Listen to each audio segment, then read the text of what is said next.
경희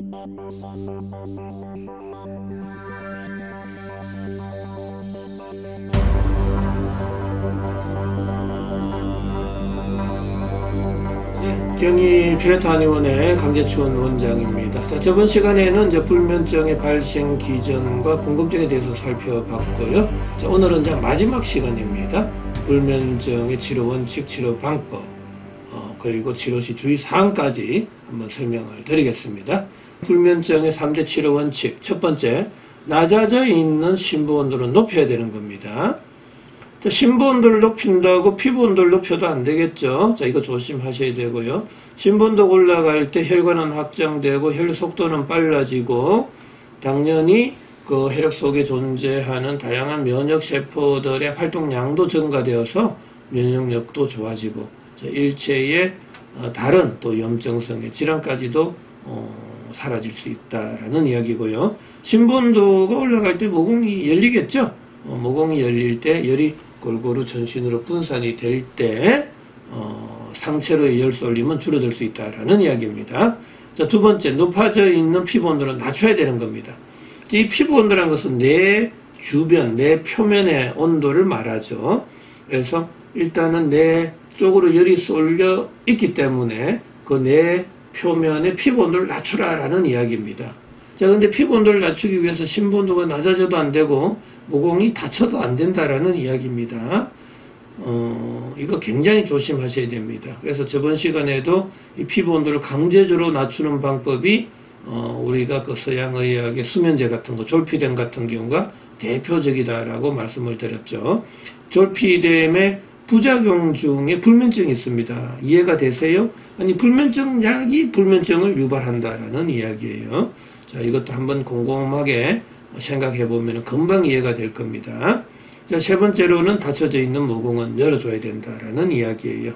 자, 모공이 열릴 때는 심장에서 가까운 데서 먼 쪽으로 열리죠. 그럼 열 에너지는 전신으로 골고루 분산 방출이 되니까 상체로 열이 안 쏠린다라는 이야기입니다. 자, 상체로 열이 안 쏠리면 머리로, 뇌로 열이 안 쏠리다 보면 뇌의 각성 현상이 안 생기겠죠.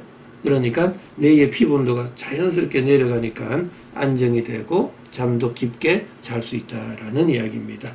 그래서 이 3대 치료 원칙을 반드시 준수하면서 치료를 해 주셔야 된다라는 이야기입니다. 이 하나라도 어긋나면은 치료 기간이 자꾸 길어질 수 있다라는 이야기입니다. 자, 그 다음에 그러면은 이러한 심부 온도 올리고 피부 온도 낮추고 모공을 열어주는 치료 방법에는 어떠한 것들이 있을까라는 이야기인데, 저는 4가지 치료 방법을 제시하고 있습니다. 첫 번째로는 한방의 약물요법이죠.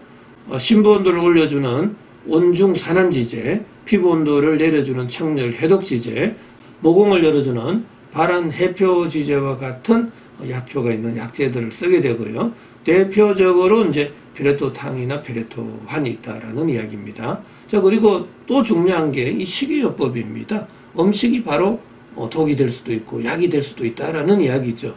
그래서 어떠한 음식을 먹어야 될지 먹지 말아야 될지를 저는 영양학적 관점이 아니라 세포열 에너지 대사적인 관점에서 설명드리고 있습니다. 반드시 이거 잘 이해해 주셔야 돼요.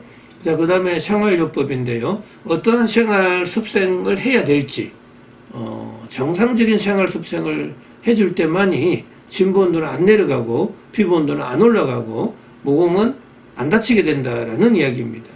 반대로 심부 온도를 올리고 피부 온도는 낮추고 모공을 열어주는 것들은 어떠한 것들이 있는지를 인체 물리학적 관점에서 정확하게 설명을 드리고 있습니다.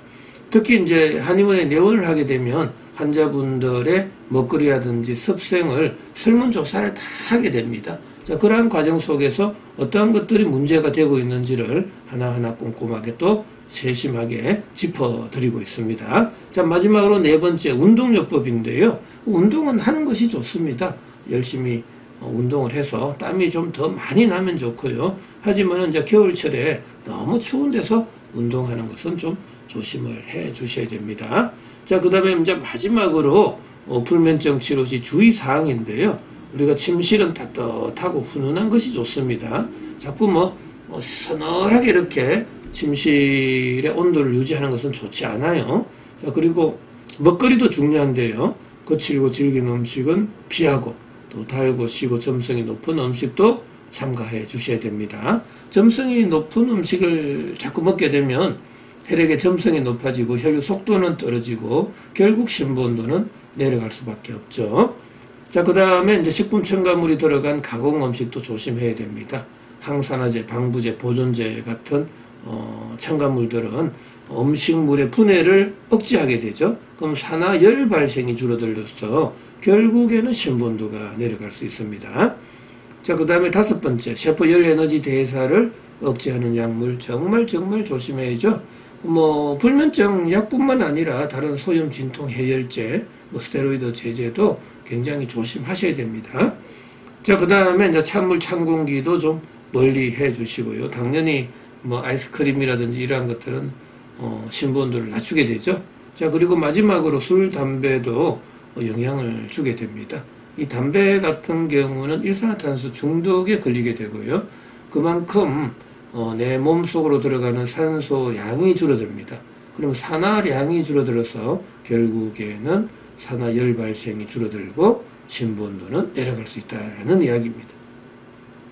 자, 이렇게 이 불면증의 치료 시 주의사항까지 이제 살펴봤습니다.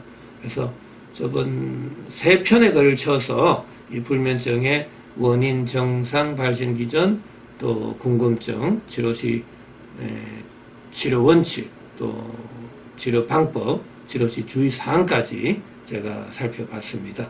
아무쪼록 이 불면증 환자분들은 정말 근본적인 치료를 하셔야 됩니다. 너무 임시 방편의 치료는 약물 의존에 빠질 가능성이 많다라는 이야기예요. 굉장히 조심하시고, 자, 지금까지 이 불면증을 세포열 에너지 대사적인 관점, 피레토 세라피적인 관점에서 살펴봤습니다. 궁금한 사항이 있으면은 우리가 댓글로 좀 달아주시면 자세한 답변도 달아드리겠습니다. 자, 오늘까지 이 불면증을 시청해 주셔서 대단히 감사드립니다. 건강한 하루 되시기 바랍니다.